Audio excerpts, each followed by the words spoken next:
ரட்சகர் இயேசு கிறிஸ்துவின் நாமத்தினால உங்களை வாழ்த்துகிறோம். ஒரு வசனத்தை நான் வாசிக்கிறேன். அப்பொழுது ராஜா கட்டளையிட அவர்கள் தானியேலை கொண்டு வந்து அவனை சிங்கங்களின் கெபியிலே போட்டார்கள். ராஜா தானியேலை நோக்கி, நீ இடைவிடாமல் ஆராதிக்கிற உன் தேவன் உன்னை தப்புவிப்பார் என்றான். தானியேல் 6:16 பிரியமானவர்களே, தானியேலை குறித்து புறஜாதி ராஜா, நீ இடைவிடாமல் ஆராதிக்கிற உன் தேவன் உன்னை தப்புவிப்பார் என்று சொல்லுகிறார். ஆமாங்க, தேவனை ஆராதிக்க கூடாதபடிக்கு இருந்த தடைகளின் மத்தியிலும் தானியேல் 3 வேளை தேவனை நோக்கி ஜெபம் பண்ணினார். அதனால தான் சிங்கங்களின் மத்தியில தானியேலை கர்த்தர் காப்பாற்றினார்.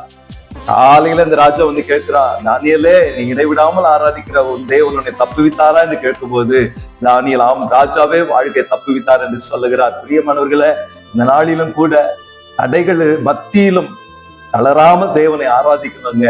வியாதியின் மத்தியிலும் ஆலயத்துக்கு சொல்லுகிறத விட்டுவிடக் கூடாதுங்க.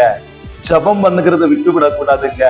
நெருக்கத்தின் மத்தியிலும், குறைகள் மத்தியிலும், போராட்டங்கள் மத்தியிலும் கர்த்தரை ஆராதிக்கிறதையும், ஆலயத்துக்கு சென்று தேவனை துதிக்கிறதையும், ஜபம் பண்ணுகிறதையும், வேதம் வாசிக்கிறதையும், எதிர்ப்புகள் மத்தியிலும் ஊழியம் செய்கிறதையும் விட்டுவிடவே கூடாதுங்க.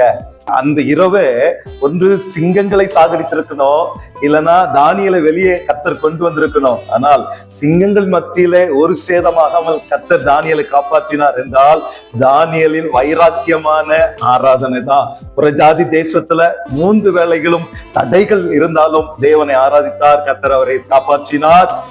தாவீதும் கூட, கர்த்தரை எக்காலத்திலும் நான் ஸ்தோத்திரிப்பேன், அவர் துதி எப்பொழுதும் என் நாவில இருக்கும் என்று சொன்ன தாவீதும் கூட ஆண்டவர் எதிரியாகிய தாவீதின் உயிரை அழிக்கும்படியாய் பிரயாசப்பட்ட சவுலிடத்துல கர்த்தர் ஒப்பு கொடுக்கவே இல்லைங்க.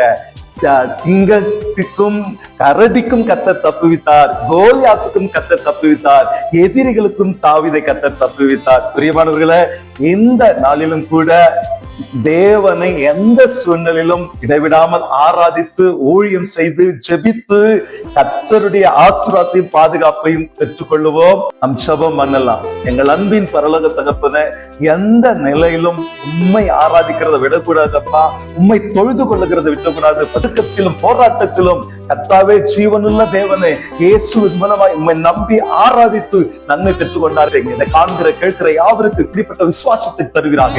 இயேசு கிறிஸ்துவின் நாமத்தில் ஜெபிக்கிறோம் நல்ல பிதாவே, ஆமென். May God bless you.